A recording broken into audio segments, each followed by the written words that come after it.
Do 33, Mr. Truman. The haberdasher from... you mean you want to skip? No, we did we're down. Yeah. Okay, well... We're going backwards, just like the country. Well, this was a very famous incident in this murderous haberdasher's life.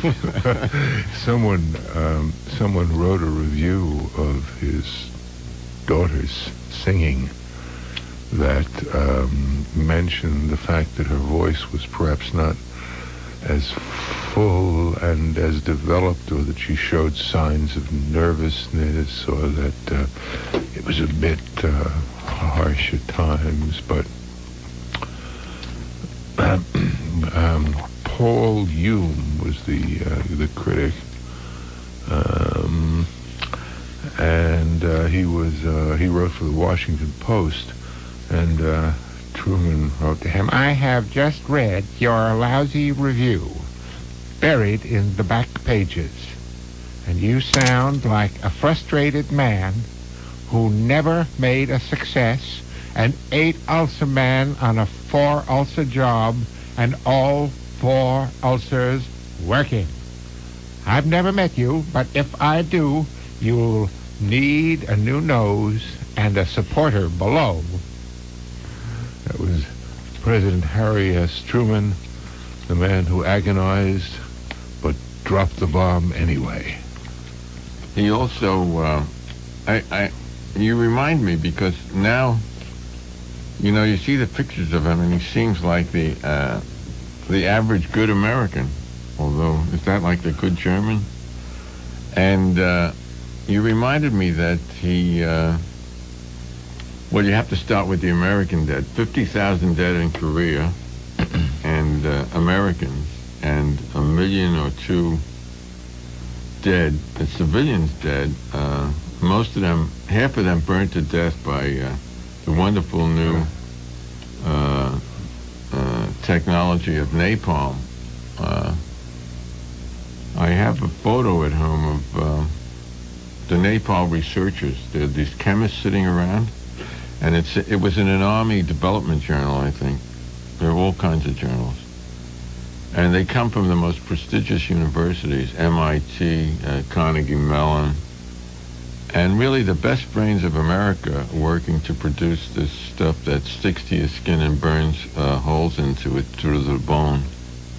It's really America. America can do, as I'm sure Bill Clinton has said many times, anything they put their mind to, and this is what they put their mind to.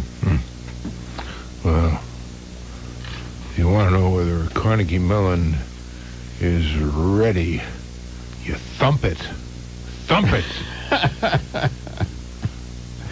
And if you hear the metallic sound, it's ready. And sniff it, and if it smells, well... If it smells of fertilizer... What do you need for... No, we shouldn't give that information out. We're pacifists here anyway. I am anyway.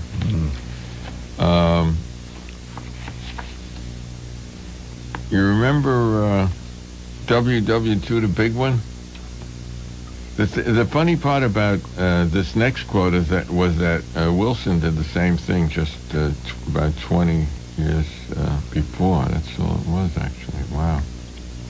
There was it was not much more than 20 years.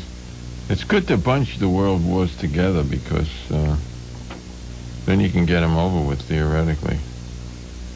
You want to do this one? Number 32, President number 32. Oh, this is the guy who you say probably wrote his own speeches. Yeah. And didn't consult with the people the brain trust that he had around him. Well, he might have... I have the feeling that he did go to Harvard, so he probably knew how to write, put one sentence after the other. And while I am talking to you, mothers and fathers, I give you one more assurance, and I have said this before, but I shall say it again and again. Your boys are not going to be sent to any foreign wars. That was in 1940. His third-term campaign speech. And, of course,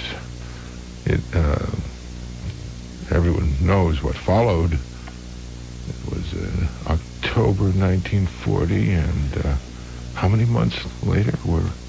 It was December 7th, 1940. It was the American fleet at Pearl Harbor attacking passing Japanese planes on missions of mercy.